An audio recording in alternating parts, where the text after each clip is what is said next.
Hello, everybody, and welcome to the show. Tonight, my guest is Pedro Gonzalez, who's an associate editor at Chronicles, a magazine of American culture. Thank you so much for coming on. Oh, good to be here. Thanks for having me. So, I wanted to talk to you because I've seen your interviews before where you've discussed the GOP policy platform, the base, and really what happened in the last election. You focus on the future of the GOP. So, just to start out, I wanted to ask you, what did you think were the main policy issues of the 2020 race on the Republican side? Because if you went back to 2016, you could name them right off your hat. You could say immigration, terrorism, the economy, but things were a little more muddled in 2020. Yeah, that's a good question. Muddled is the right word, I think. It's not actually clear what the GOP was campaigning as in 2020, in the sense that, on the one hand, you had all these riots that were going on last year, all this looting and rioting, all this chaos. And so the GOP was trying to, or at least I should say, Trump was trying to present himself as a law and order candidate. But at the same time, Trump was also pushing more criminal justice reform through the Platinum Plan. And as Tucker Carlson and others, myself included, reported, Trump deliberately took a soft touch to rioting because he was told by his advisors that going too hard on the rioters would make him appear racist. That is what his advisors told him, and he listened to them. Right. So was he the law and order candidate, or was he the criminal justice reform candidate? It's not really clear. That's I think that is a good illustration of this muddling of what was the GOP message last year. If you compare the 2016 campaign to the 2020 campaign, Trump in 2016 has this really populist message about abolishing certain immigration visas because they really do suppress wages and job opportunities for American citizens.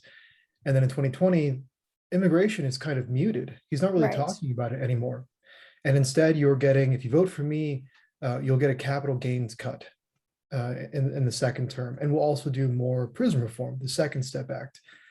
I mean, this is the question that I've been raising. And I think the maybe a better question might be for Republicans to ask themselves is what was the difference between Trump 2016 and Trump 2020?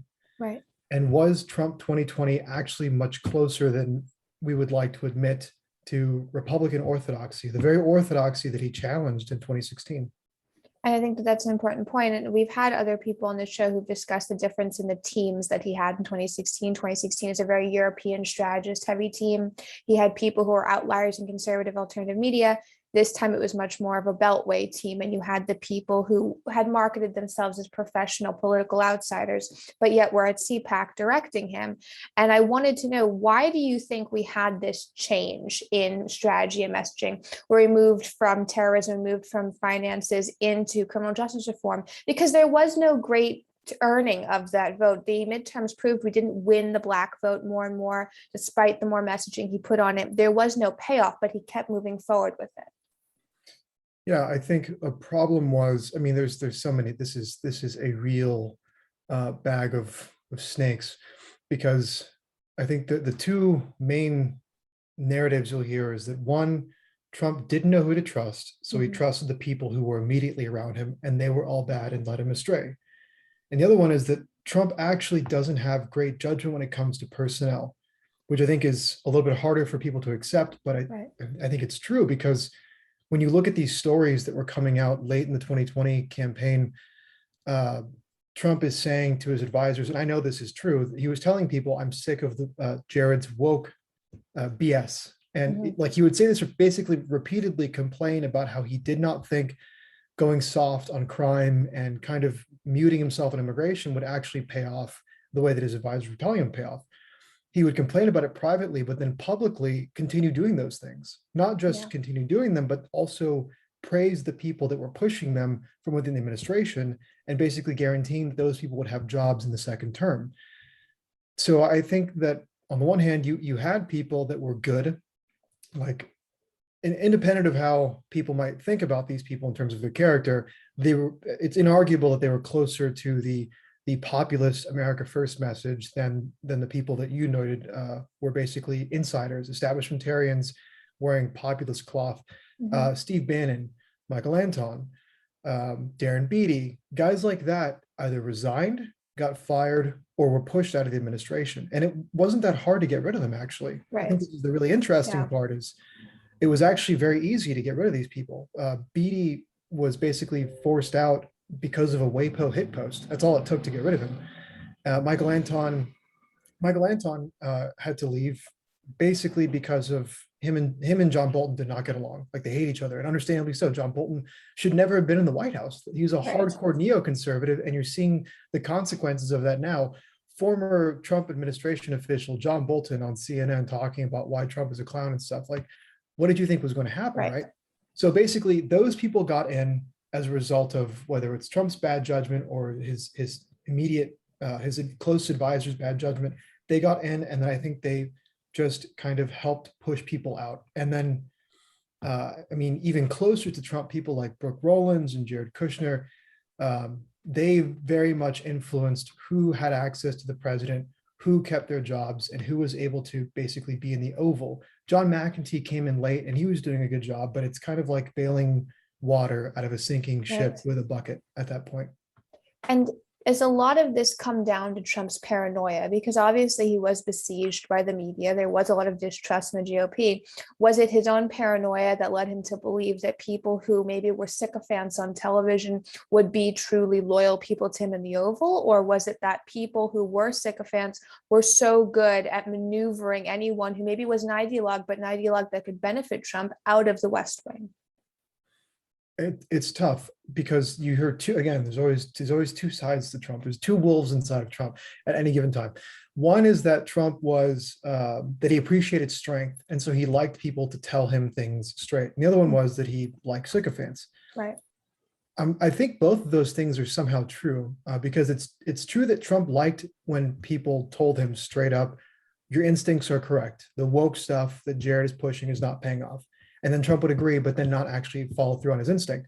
On the other hand, I think because of the siege mentality, like you said, or the paranoia, like you said, the brown nosing, I think definitely had an effect. And then those people ended up maneuvering themselves into these positions where they could either kill policy or kill personnel, or just kind of make sure that a problematic staffer, by problematic, I mean actually aligned with the 2016 mandate, would have would not be invited to certain talks. They wouldn't be allowed to go in certain rooms. And they were kind of just blackballed, while not being fired or pushed out. They were basically just put on an island. And so I think it's a combination of those two things: the paranoia, the siege mentality, and then just Trump's maybe incoherence, not the right word, his inconsistency when it comes to following his gut about people. Right. And those who were in the strategic capacity in 2016, not as many came over in the 2020 campaign as I think a lot of people would have liked. Very few did. And those who were in charge of the policy picking of what was going to be a main issue, they seem to be people that had the Kevin McCarthy stamp of approval, that had the Mitch McConnell stamp of approval. And as a young conservative, I wondered, is it that Trump was not aware of the fact that there was very little outreach to young voters, that his messaging was not resonating? Was he insulated in such a bubble, or did he just have an idea of he was definitely going to win, like he professed on the campaign trail, do you think? Well, I think the interesting thing about Trump is that he actually did enjoy a kind of organic popularity among young conservatives. Right. And I think that had probably less to do with anything his campaign did, which is true actually in a lot of ways. We can get into that. But I think Trump, just his charisma, his persona was attractive to young conservatives who are kind of trying to figure things out.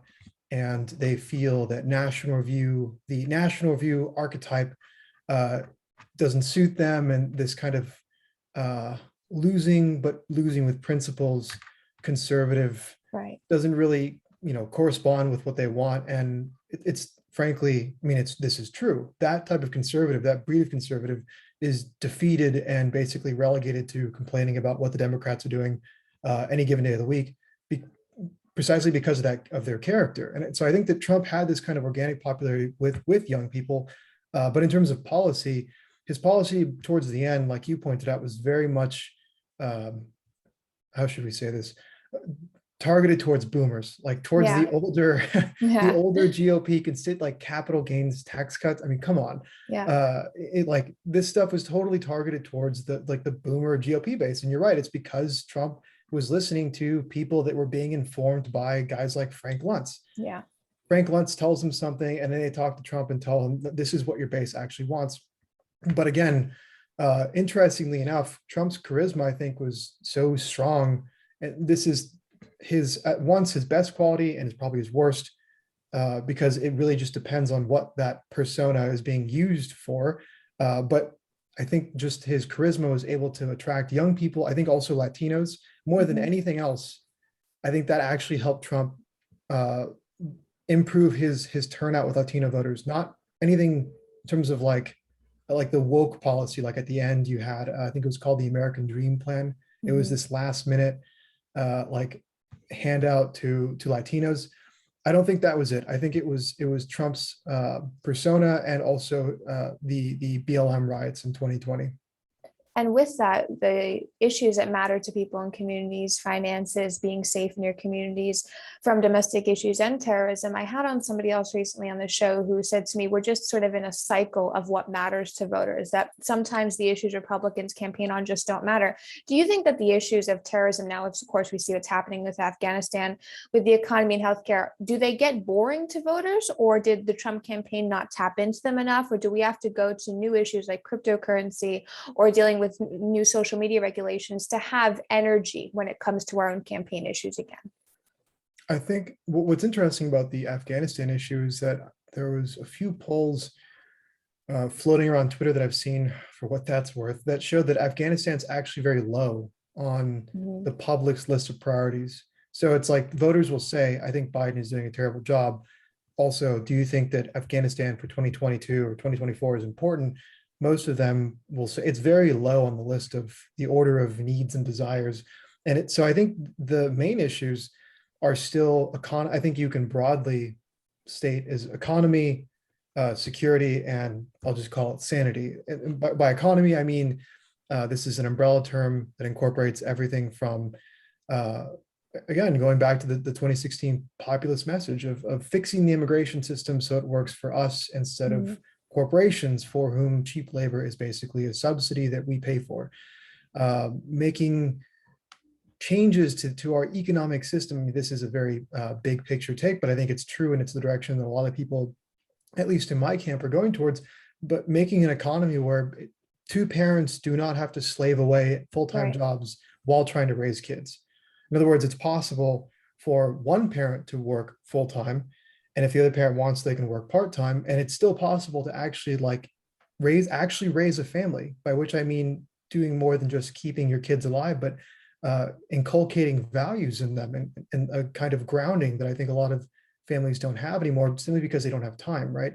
And then with security, I think this goes to terrorism. I think that although Afghanistan's probably not high on most people's list of things they care about, there probably is a sizable amount of Americans who are worried about letting people into the country who are not properly vetted, just because basically all of our terrorist attacks since 9/11 have been through people that were in the United States legally. Either they came in on visas or as refugees or whatever. So I think that there is something there, I think. But also I think immigration is part of both security and economy. On the economy, because jobs and wages, job competition, and keeps wages low. And on the security side is because, again, you're not just letting in Mexicans and Central Americans. There's like Africans and Afghans coming in through the southern border. It's totally crazy. So I think that's a huge part of it. And this is not just interestingly enough, is that 2020 showed us, actually, this is not surprising at all. 2020 showed us that immigration, in terms of like security, is actually a huge issue with, surprise, Latinos. They don't mind pulling up the ladder behind them, as they like to say, because that stuff affects their communities. It doesn't affect the gated communities that Kevin McCarthy, and Nancy Pelosi lives in. It affects their communities. So insanity, I think, I don't think these are dumb culture war issues. I think like the transgender kid stuff, when you can frame it and show people that, look, the state now has the power to take away your child with the help of social workers, If your child comes home and tells you that they're actually, your boy says that they're a girl, and you say, no, that's not true, they go to school, they tell a teacher or a social worker, and guess what? You're now like engaged in child abuse. Right. There's an article about this in City Journal. It's called When the State Comes for Your Kids.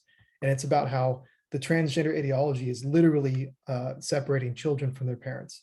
And so I think that is like, and when you poll that, Mhm. what do you think about social workers being able to take away your children if they tell you that they're born in the wrong body? That polls really high with parents. Like, yes, that is a huge concern for me. It's certainly a huge concern for like working class whites, Latinos, and blacks. So this is I think an issue with broad appeal that is kind of like untapped for the GOP because they're afraid of it. Right.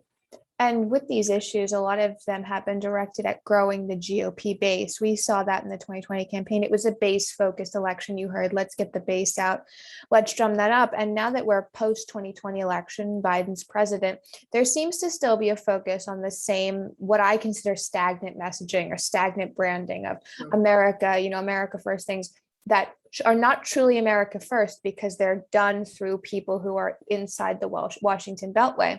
So is it that we don't have enough new content? Do you need somebody who's going to maybe move away from the MAGA world that Ron DeSantis is currently orbiting in as the presumptive, I think, nominee in a lot of people's minds? Do you need someone who's going to come in with a whole new slate of ideas like you had in 2016, someone who is right wing but of a different caliber? Or can you capture the White House again with a sort of MAGA 2.0 version of Ron DeSantis or someone like him? No, I think the latter is both a real possibility and desirable. Um, in to their credit, the left has a better pathology for understanding their opponents and their potential power and their real power much better than the right does. And so in 2017, I said the left. I consider David Brooks on the left, although he's like the House conservative at the New York Times. But David Brooks in 2017 wrote this article, and it was called "The Coming War on Big Business." And his view was that Trump was kind of just the beginning. Right. The next person would be that Trump would not be able to truly be a different breed of Republican, that he would never be a true populist because he would not be able to break his ties to the corporate world. And we saw that after Trump lost the election, he came out and said, frankly, well, I was going to crack down on Facebook, but Mark Zuckerberg was so nice to me and kept inviting me over for dinner. Right. Okay. So Brooks in 2017 saw this and said, like, Trump is just phase one. The next person will be the one that you should worry about because they will have learned from his mistakes and will disabuse themselves of the problems that Trump had.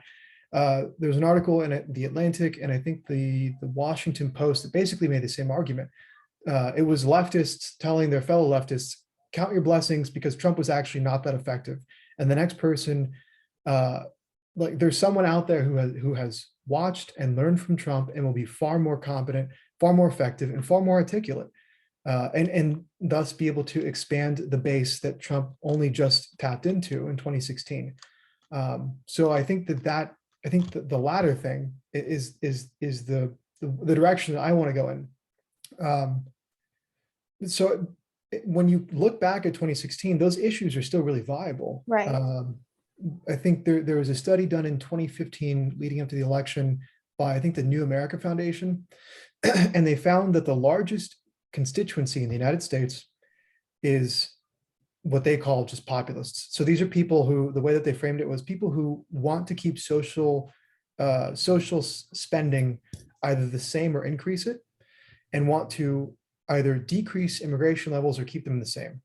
That block is the single largest voting bloc in the United States. And these people are spread across both political parties, but they're basically, neither party really caters to their interests. So they just kind of end up, voting for the party that I guess their parents voted for, but they're not necessarily, like, their feet are not cemented into the ground there. And you saw some of these people flip for Trump in 2016, but I think that was just the beginning.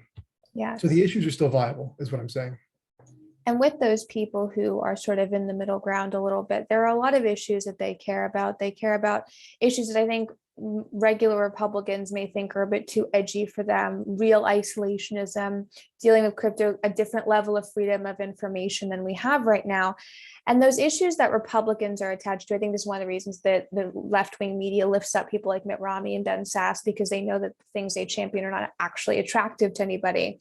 But those people who you're saying, somebody that could come in and be more articulate than Trump, is there enough room in the GOP is my question to get the nomination, not necessarily win, because if you get to a national level like that's a different game, but can anybody overcome the Trump group? Because so many Trump officials went into the RNC and gained major leadership positions. Is there any way to overcome that Trump hurdle and not be the mini Trump that maybe Ron DeSantis or someone like him is?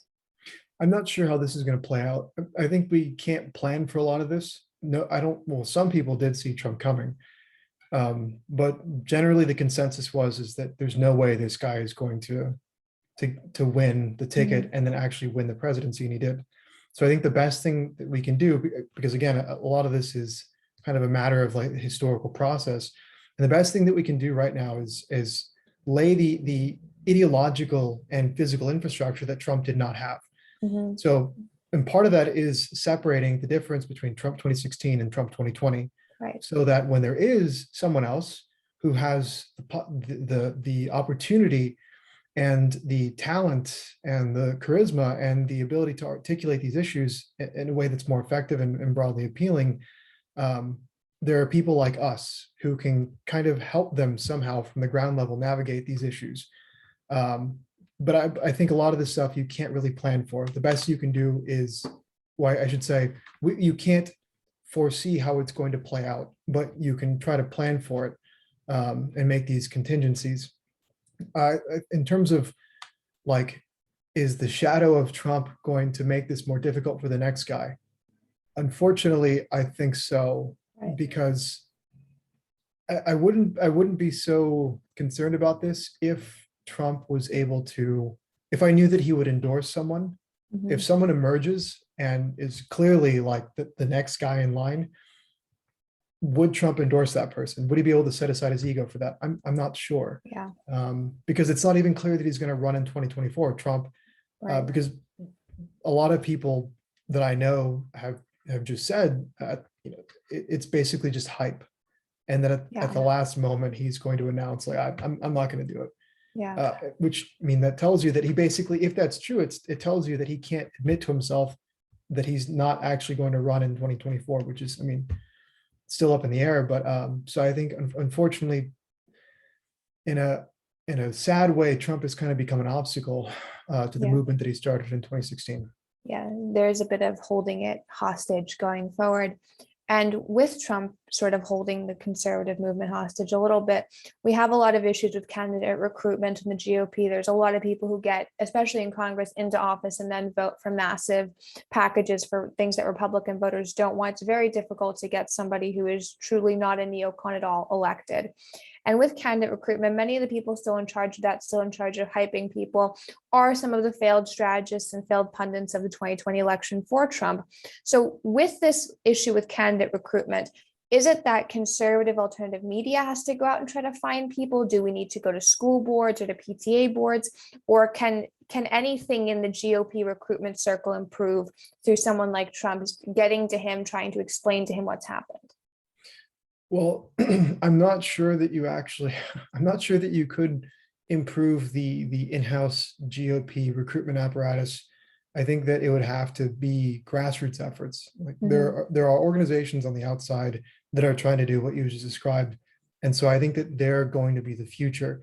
I don't think you're going to get Heritage or like AEI to find better people and promote better policies. Like these legacy GOP institutions are slaves to their funding structures.